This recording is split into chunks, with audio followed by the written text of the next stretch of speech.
My love affair with cars started with this.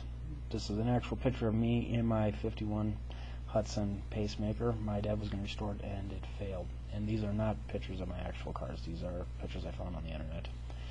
This is a 73 Dodge Charger, kept on ripping out transmissions. I got it from my stepdad. So I traded it off for this 65 Rambler.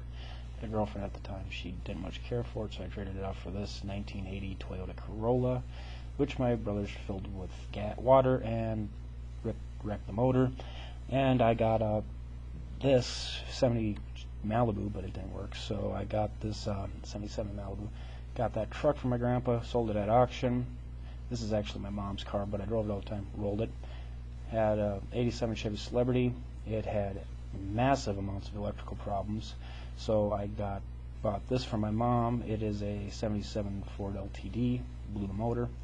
My wife bought me this truck, which is a 78 Chevy, four-wheel drive, blew the motor.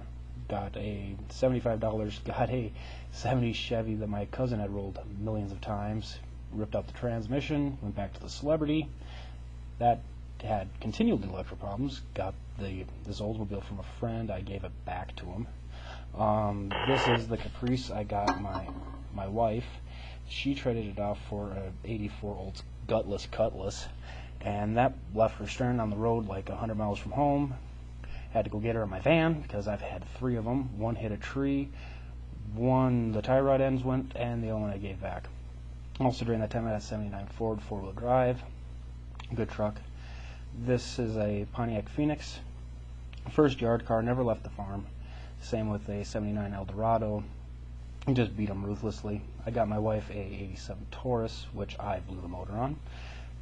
Not happy about that. And then I had a Lincoln with massive air suspension weirdness, and it finally just stopped running one day, so yeah. I have had this Ranchero. My stepdad made me buy it. I hated it. Also had a $65 Malibu with 300,000 miles on it.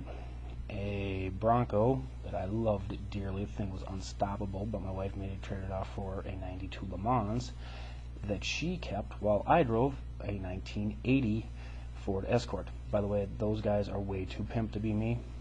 I also had a GMC Jimmy that I traded off for something. I had a Pontiac 6000, broken air suspension once again. Used it as a plow car because it had four-wheel drive. Also had a 3/4 ton 89 Ford four-wheel drive. That thing rocked. But I didn't want to drive because gas was expensive, so I got an old police cruiser, a Diplomat, which the motor blew and it started on fire. The Dynasty also went up when my house went on fire, but that had a tree fall on it first. All was wrong with it was a starter, but a tree landed on it a day after I parked it. Me and my wife had matching. Hers was a 92, mine was a 93 Ford Exploders. Mine was green, hers was red. It was kind of weird. That was really close to what my truck looked like actually, but the transmission went. And during that time it was after the fire, so I got an Oldsmobile Bucket, which sucked, so I traded that in for a Kia that I'm still making payments on, official snowdrift of the farm. And then I got the Intrepid too, which, you know, and my wife's truck that she now drives, the big white one that you see. And I had a beautiful 92 Ford four-wheel drive blacked out night edition, which I killed a lot, rolled it, yeah. So now I drive the Intrepid, and yeah, that really kind of depressing. Thanks for watching. Please rate, comment, all that crap. Thanks.